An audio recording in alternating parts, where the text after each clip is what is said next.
becomes entrenched as the new normal. For central banks facing a price shock, the key is to manage the second round effects. If a central bank has strong credibility, if everyone trusts inflation will revert to target soon, it can be possible to look through a shock without raising interest rates.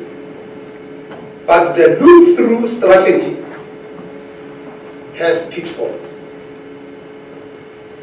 One is that sharks have a bad habit of traveling in groups. If you commit to looking through sharks and then 2 or 3 arrive one after another, trust is low, inflation starts to fade. Trust in low, inflation starts to fade. For instance, if you have a price shock that lasts a year, but 3 months in, you also have a food price shock, and on top of that, the exchange rate weakens, you will not get 12 months of higher inflation and then global inflation. You have waves of high inflation with no ends in sight. In this context, it is probable that price and wage setters will start to make decisions as if they live in an economy with persistently higher inflation. And this is a self-fulfilling prophecy.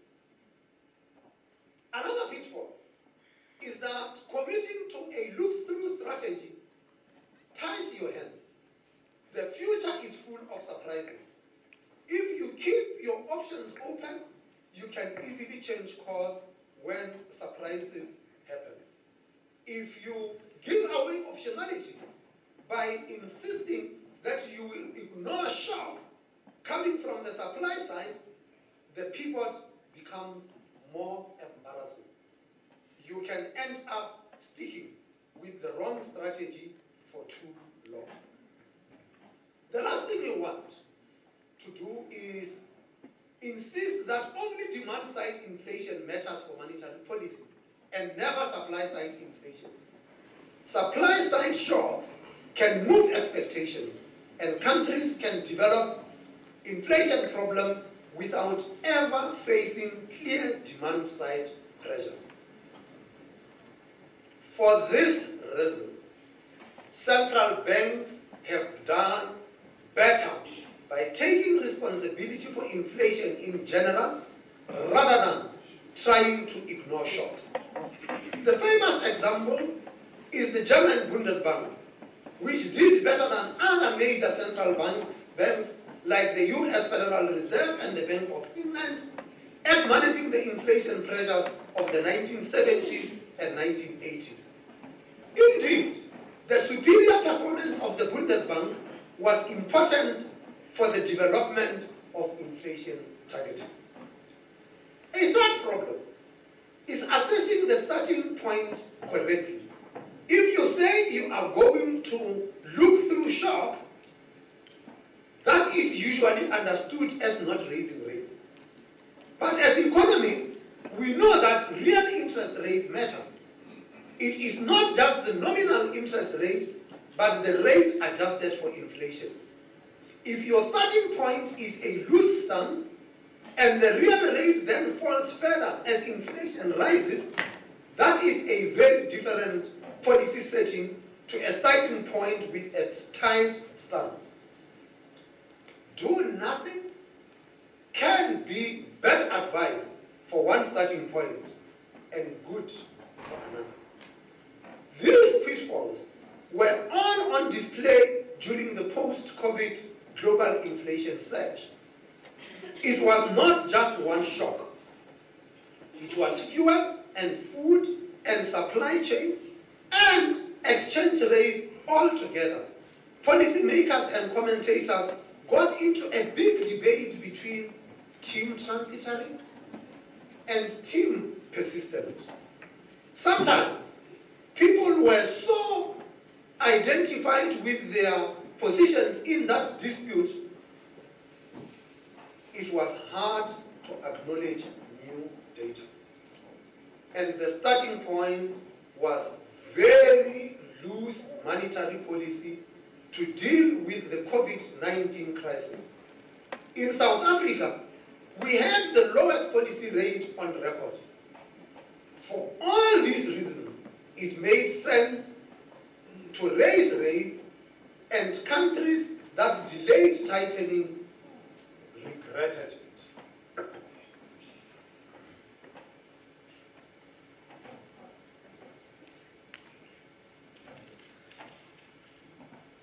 After that inflation crisis, emerging markets were widely recognized for understanding the shock better and responding more proactively than their peers in rich countries. This reflected long experience dealing with supply shocks and the knowledge that second-round effects are better dealt with preemptively.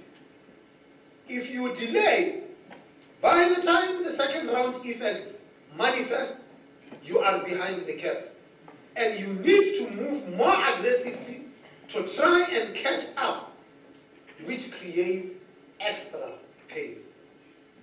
This experience underscored the point that good policy in the face of supply shocks cannot be reduced to look through the shock. A more sophisticated reaction would have the following characteristics. First, policymakers should look through first-round effects, but not second-round effects. Second, policymakers should respond timeously. This requires a judgment call about whether second-round effects are likely, which is the difficult part.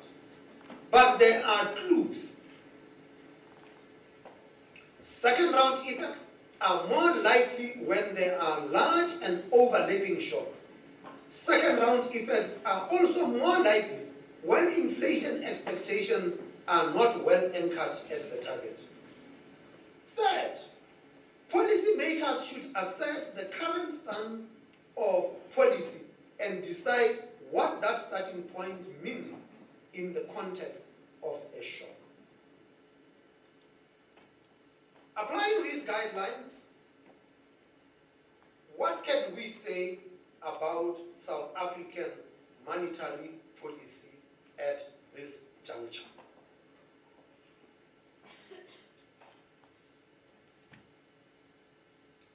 It is logical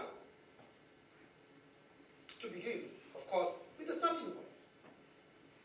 As I said, this crisis is finding us with policy moderately restrictive and with inflation at target.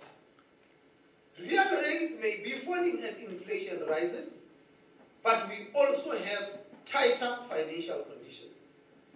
Markets were pricing in rate cuts this year, but have now dropped those expectations.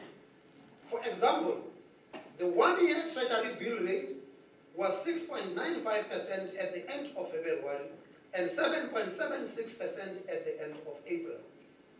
This is some implicit tightening even without the SAR raising rates. At the same time, inflation expectations are not firmly anchored at 3%. The new target is less than a year old. We have made good progress in that time, building credibility at 3%, but we have not completed the journey. Overall, it is not the ideal starting point, but it could be worse. Higher real rates, tighter financial conditions, and the enhanced monetary policy credibility created by the new target probably balance the fact that expectations are not anchored at 3%. It is a broadly neutral set of initial conditions. Moving on to the question of large and overlapping shocks, we are experiencing the biggest jump in fuel price inflation in the history of inflation targeting. Fuel is going from deflation to double-digit inflation. There is no doubt this is a large shock. Whether we will see multiple shocks is less certain. The rand exchange rate has been surprisingly resilient so far. It depreciated in March, but then recovered to roughly pre-crisis levels.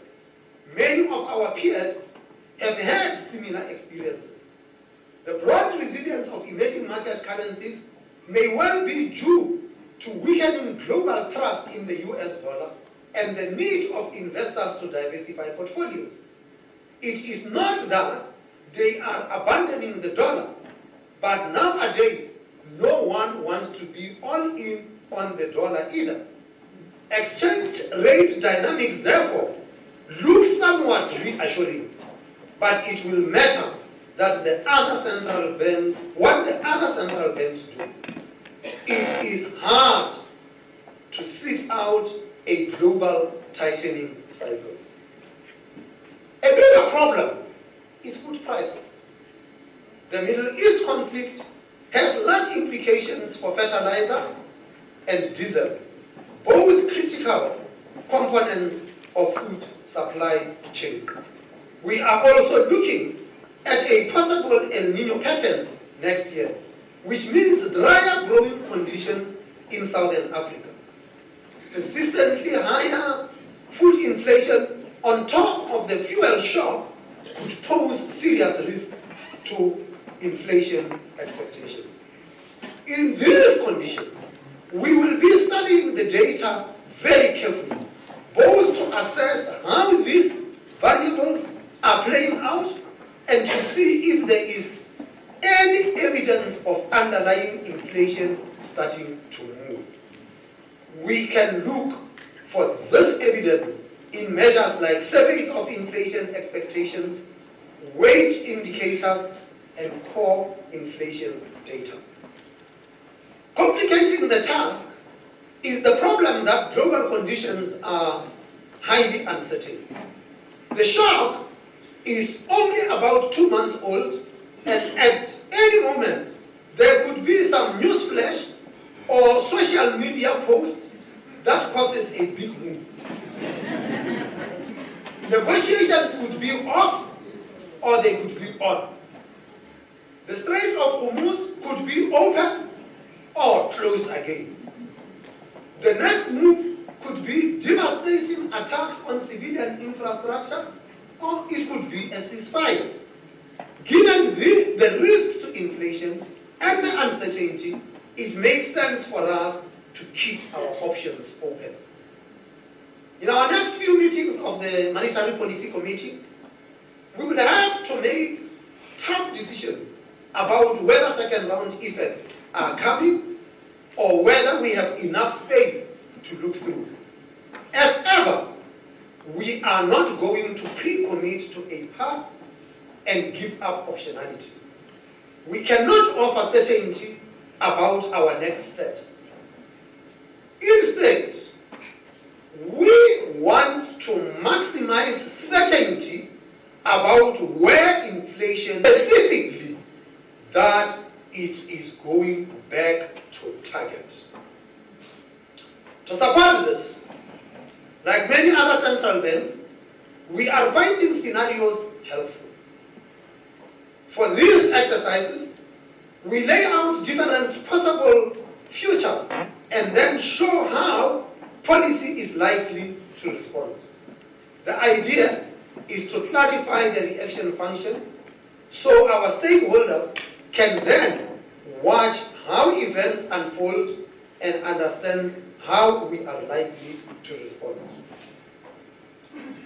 Our most recent projections from our March meeting included a benign baseline where rates were unchanged, an intermediate scenario where they rose a little, and an adverse scenario where they rose more. All these forecasts had inflation coming back to target over time. That is really our most important message. Although we cannot do much about higher inflation right now, we are very committed to getting inflation back to 3%, just where we had it before the shock hit us.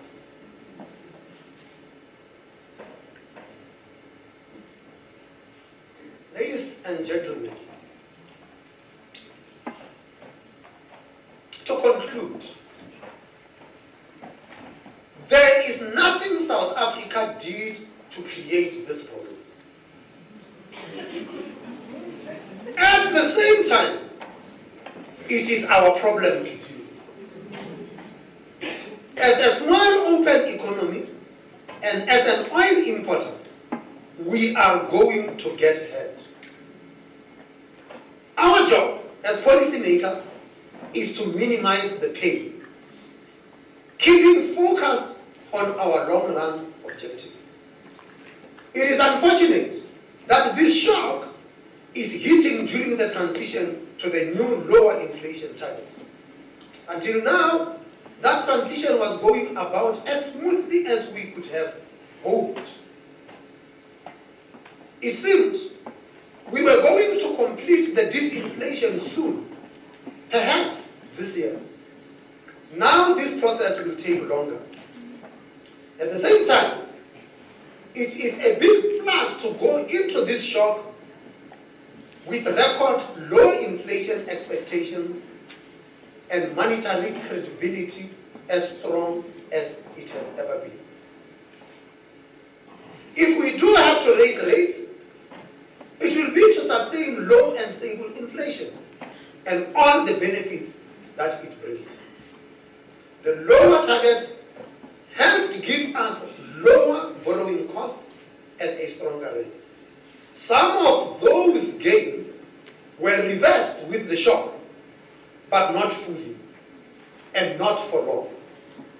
These gains are valuable and we do not intend to lose them. Thank you.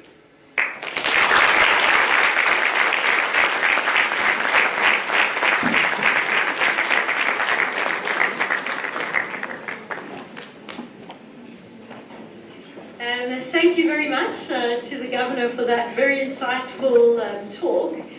He has offered to answer a few questions from the audience, if we have some. So my suggestion is we'll take a round of 3 or 4 questions, and then we'll give the Governor a chance to respond. Is there another mic that we can use, or do you need to take this one for the questions? No? Okay. All right. Could I ask somebody just to take the mic to the... So we'll go 1, 2, 3. Is there one more? 4. So, just put your hands up again, please, the questions, people. 1, 2, 3, and the next.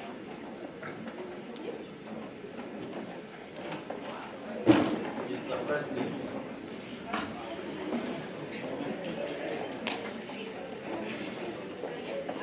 Evening, everybody.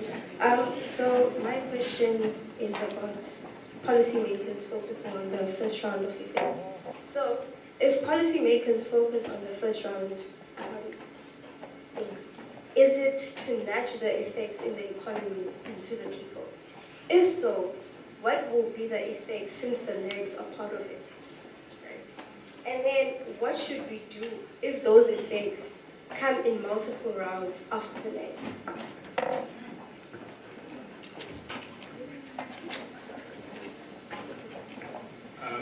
Good evening, everyone. Good evening to the Governor. My name is Sizom Kale, and I'm a second-year BCom student who is majoring in accounting. Unfortunately, Mrs. McCallum. My question might be a bit lengthy, but not too lengthy. So, we all understand that the effects of monetary policy always show up in the long run, right? Not necessarily in the short run. So, my question is, how can the Reserve Bank use open market operations, right, to invest into that specific sector, thus increasing our country's authority and strength within the oil and gas sector. So for example, looking at the oil and gas companies that you have in the country, trying to use open market operations so that we increase the amount of oil reserves we have, try and increase refining capacity within the country, so that when such things happen, we are then able to have some sort of control within our fuel prices, which will subsequently affect every single other price, because unfortunately, oil and gas products affect everything within the economy. That's inflation. So if we had some sort of refining capacity in the country, then we would have been able to minimize the increase in fuel product pricing within the country. So that's my question. Hello, Governor. My question, Governor, I like to say, as you've stated in that address, that we have some political, issues that affect, our economy and the system as a whole. Mine is more domestic. My question pertains to what constitutes as contravening the foreign exchange controls laws. And I'm basing this question based on a pending case that a report was supposed to be delivered today by the Chief Justice on the Pala saga, where millions were found in the couch of our president in a foreign currency. And according to the South African Reserve Bank's report, it cleared Mr. Ramaphosa of wrongdoing in its investigations, and SARB said that it cannot conclude that Ntabanyu Estates and Ramaphosa flouted the foreign exchange control laws. So what is the contravention in terms of those laws? Because the SARB said they cannot find Mr. Ramaphosa of any wrongdoing. Parliament chose to side with their president and protect corruption. So we are waiting for the Concord, but can you just outline what constitutes of contravening these laws? Thank you very much.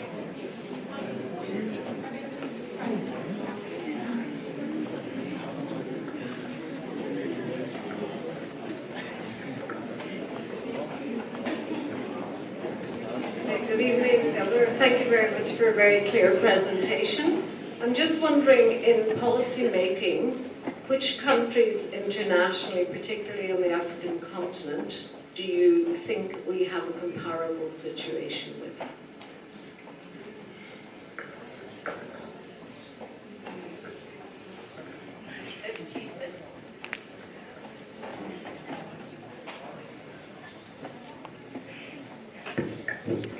Thank you very much for those. The young lady didn't say which it is, but it doesn't matter. You were asking about the focus on, you said we focus on first round effects. No, it's the other way around. We focus on the second round effects. There's nothing we can do with the first round effect.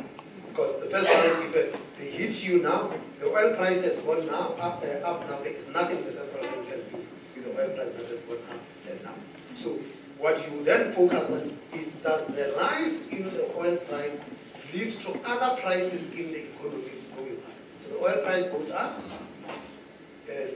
fuel prices go up, the cost of transport goes up, and if the cost of transport goes up, and the distribution costs go up, and then the other goods go up, then that is what you have to worry about. That is what we call the second round effect. Unfortunately, if you wait until all of that process completes itself, you are late. You are late, and that is going to lead to you as the policy maker having to act more aggressive. So you needed a dosage of one tablet, and you might have to take 3 to deal with that because you had acted late.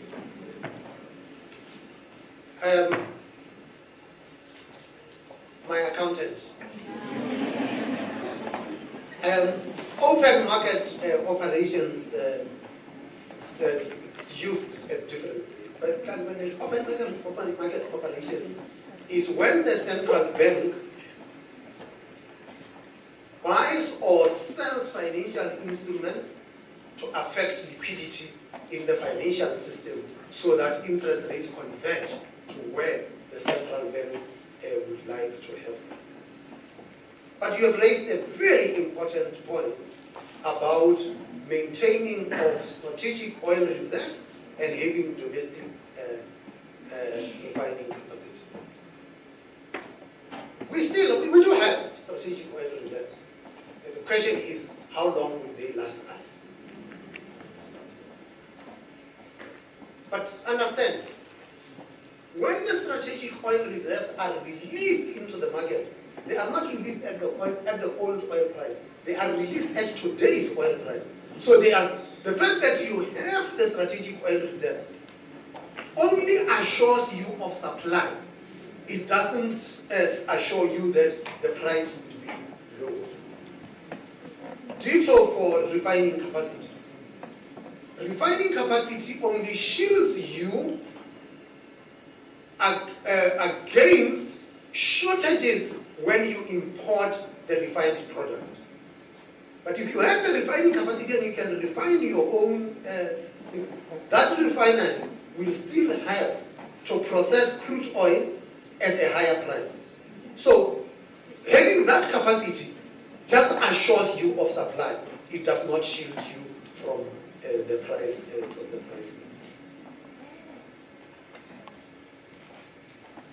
Which countries would we be compared with? I'm always very careful about that. Because you see, when you compare South Africa with other countries, you have got a choice. You can say that, well, we are doing badly. But if you look at this country, we are doing so much better than them. Or you can take a view that says that, you know what, these countries are doing very well. We actually would like to be as close to that peg as possible. But the nature of the economics profession is such that you are going to have to look at everyone and say, compared to the total group, how do I look like? The whole world. And then we go, as we do here, say, compared to the developed world, how do we look like? Compared to the other emerging market countries, how do we look like? And then, of course, we would then go and say, regionally, how do we look like? And regionally, it becomes a big thing for us, because for all intents and purposes, we are sort of like an anchor economy. And so, when we said we are seen as the ones who set the pace. So last year when we were having debates in South Africa about the inflation target, my colleagues in the region were calling me saying, can you guys make a decision? Because we want to know where you are going so that we can also calibrate our policy in that manner. And now it looks like there is a wave in the region of countries lowering their targets towards the 3%. So that is how we would. Mr. Palapala.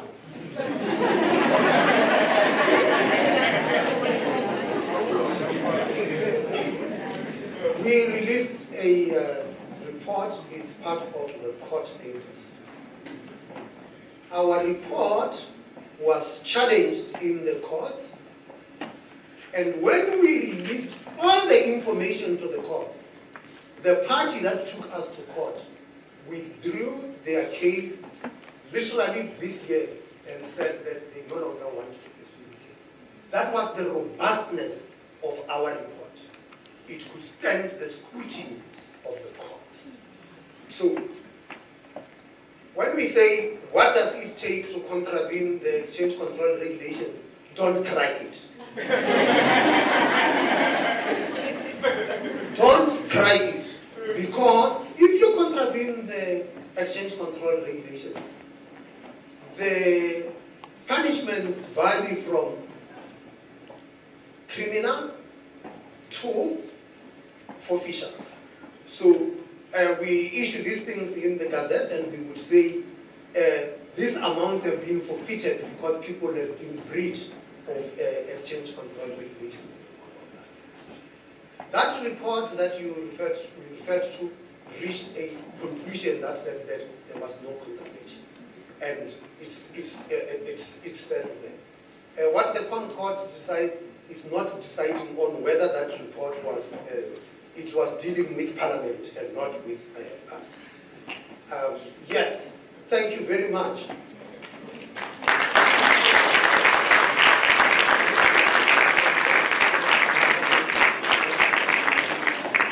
Just said you will take 3 more questions.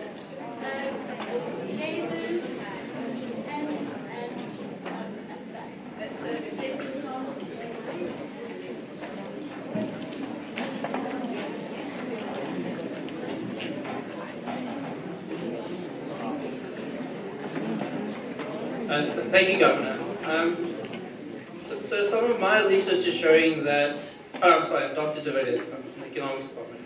So some of my research is producing some micro-evidence that the 3% inflation target is best for low-income households. So their household welfare is maximized at 3%. I was wondering if this was just like a cost validation of your work, or did the SARB just use like macro aggregates to go and determine that 3% was the best target, and we sort of just as a fortuitous coincidence, or did you actually use micro evidence to actually find that the optimal target was around 3% for those households? I'm afraid we might be taking him with us to join.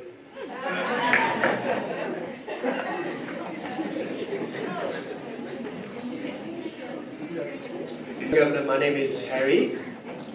I'm asking about, because one of the things that also determine the petrol price, in addition to the price of oil, is the exchange rate with the dollar, because the oil price is in dollars, and so I figure if there are any monetary policies that can be utilized to make sure we can have more foreign currency in general, and the dollar in particular, to help minimize the numerical increases in the price of petrol and diesel. I'm sure most of us have just heard that, I think from Wednesday onwards, petrol and diesel are going up by 3 Rand and 6 Rand respectively. I figured if we had more foreign currency, particularly the dollar, their increases would have been minimized, and therefore what we as drivers feel when we pay at the pump would have much less of an impact.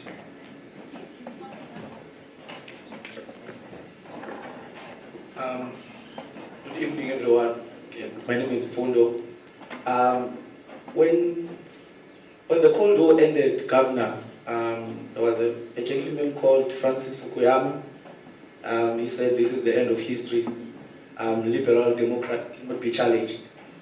Have we reached the Fukuyama moment in terms of inflation targeting? Thank you.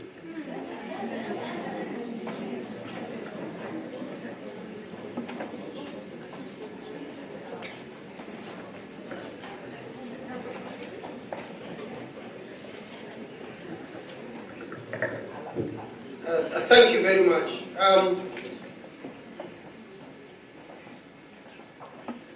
Statistics South Africa publishes inflation according to income deciles. And that showed that the lower income household experience inflation that is higher than the average, and that the high income earners experience the lowest inflation. So it goes then that high inflation hurts the poor. Think of it. If you are on this SRT grant, it's 350 rands a month. inflation goes up, you can't go and negotiate with government and say inflation has gone up, can you up it? If you are employed and unionized, maybe you might wrestle with your employer to try and compensate you for the higher inflation. But those low-income households, households that depend on grants, do not have that bargaining power. And so the only protection that we offer is for the government to deliver low inflation so that you can protect the value of the grant. I would be more interested in your micro data because we would like to interrogate further because it looks like it might just help us make more money. Put simply,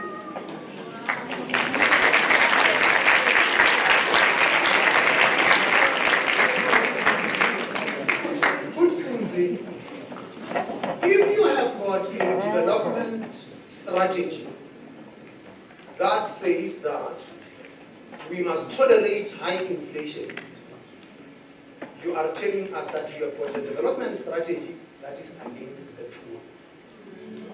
Because from that information you are talking about, the low-income earners benefit more from the lowering of the inflation time. And so, if anybody says to you that if we can tolerate a little bit more inflation, we might have a little bit more development, tell them that means you are against it.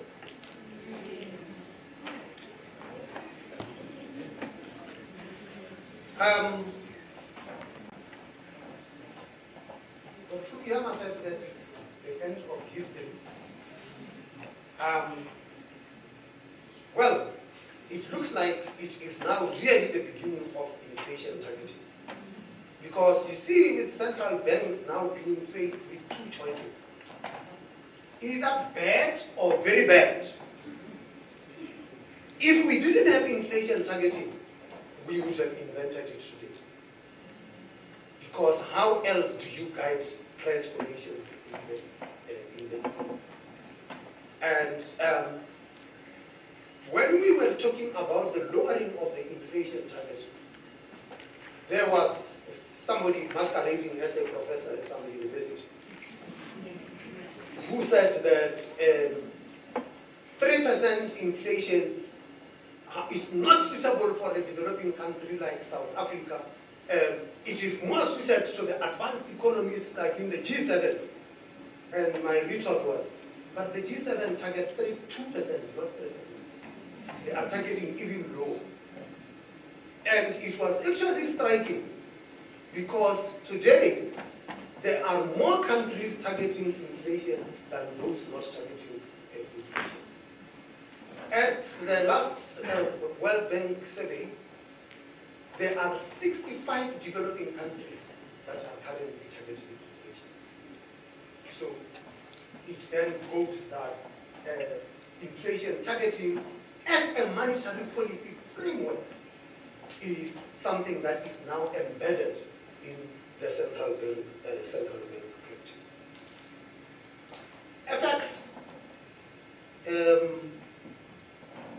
that could minimize the two things.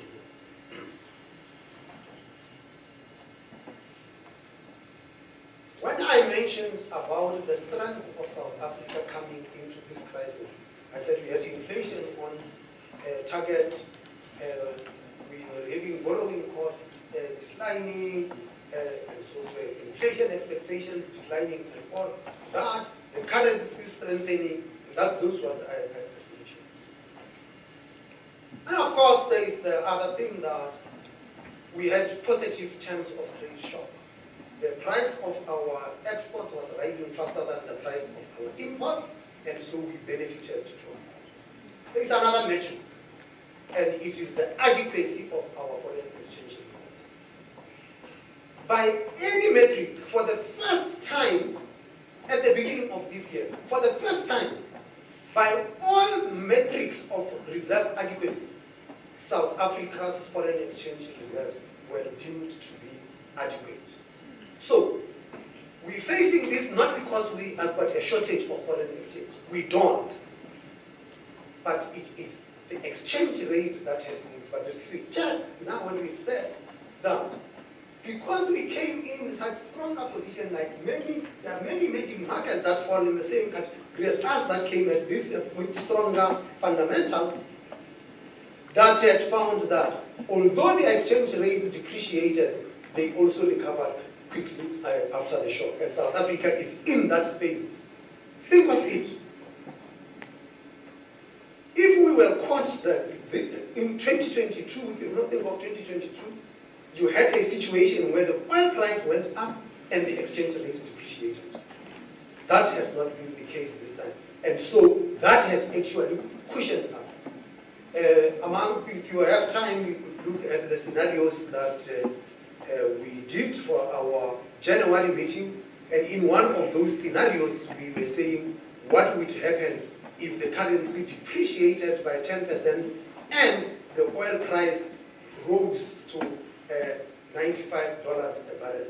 The oil price did rise, the currency did depreciate, but it didn't depreciate by 10%. It depreciated by roughly 2%. And now from year to date, the currency has depreciated by less than 0.5%. And that was something that had cushioned us. We could be talking of very high domestic fuel prices. Thank you very much for that engagement. Much appreciated. Very much. Thank you.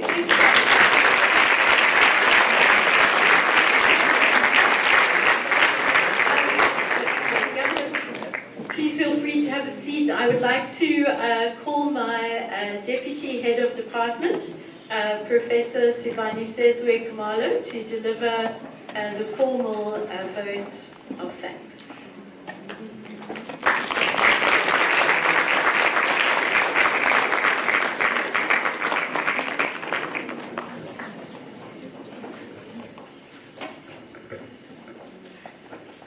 Right, good evening everyone. All protocol observed. I'm just standing here to give a vote of thanks. Hopefully I won't be too long. At this point I think I would like to really acknowledge and thank the governor for taking time, because you first got here, you engaged in an engagement with our postgraduate students, and which is something that we don't normally experience as the professors. You got your PhD level questions and engagements from the honors right through to the PhD students. And that I think is something that we really appreciate.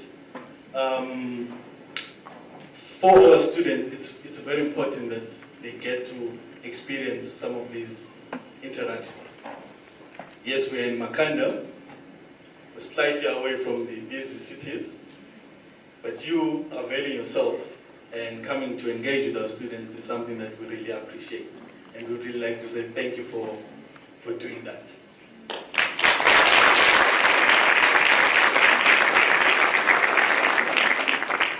You've not only just engaged with our students, but the broader Rhodes community. You brought this up to Makanda, you lifted the veil, took us through the mechanics and the understandings of the MPC, and that is very important for us, because it gives us that idea of this is what the sub is doing. It helps with the communication. As you know from the Mantel Policy Framework, communication is part of the tools that we need in the forward guidance space. And you've taken us through that. You've reassured us about the new rate. It's not thumbs up. You have given us assurance that you're on the ball. You're observing what's happening around the world. And we can safely say we are in safe hands under your leadership. And we would like to say thank you for that. We also enjoy the fact that as you're taking us through this, the lecture, we've got an activity that our third years do in the money and banking space, where we ask them to calculate what we call the Rhodes Student Consumer Price. And after that, they then kind of have to give a brief to the governor.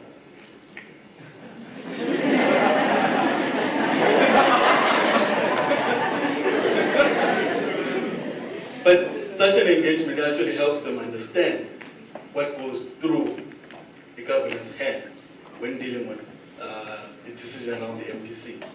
And for them, it enlightens them, because at times it may feel like I'm creating the space, but this is the actual reality of the South. And that engagement is what you actually experience when you go to the South. So don't be scared to go to the South. Be free to go to the South and aspire to be at the South, because you are capable as our students. And we as Rhodes,